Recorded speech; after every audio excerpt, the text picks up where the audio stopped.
Israel दरअसल एक साथ कई मोर्चों पर कई दुश्मनों से लड़ रहा है और इसी कड़ी में हूती विद्रोहियों के हमले के जवाब में इजराइल ने पलटवार कर दिया है। इजराइल के एयर स्ट्राइक में यमन का बंदरगाह शहर हुदैदाह आग की लपटों में घिर गया।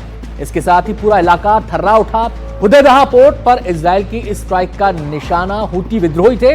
दरअसल यह हमला इजराइल की जवाबी कार्रवाई थी। हाल ही में इजराइल के बेन गुरियन एयरपोर्ट पर हूती विद्रोहियों ने बैलिस्टिक मिसाइल से हमला किया था। इजराइल के पीएम नेतन्याहू ने करारा जवाब देने की उस समय भी बात कही थी। तो जैसा एक्शन हूती ने लिया उसका रिएक्शन भी उतना ही जोरदार इजराइल ने दिया। सीधे हम रुख करेंगे हमारे संवाददाता मोहम्मद गजाली हमारे साथ जुड़ गए हैं और जानकारी देने के लिए। गजाली, क्या सूचना मिल रही है इस हमले के बाद? कितना डिस्ट्रक्शन हुआ, कितनी कैजुअलिटी हुई, कितना नुकसान हुआ?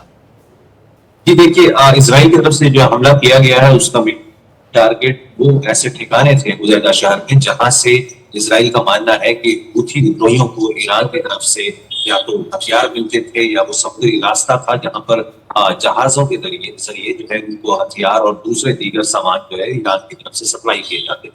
इसके अलावा हुदैदा शहर में उन इलाकों पर भी हमला किया गया है जहां पर कहते हैं कि स्टोर हाउस बना रखा था हूथियों ने या अंडरग्राउंड टनल बना रखा था।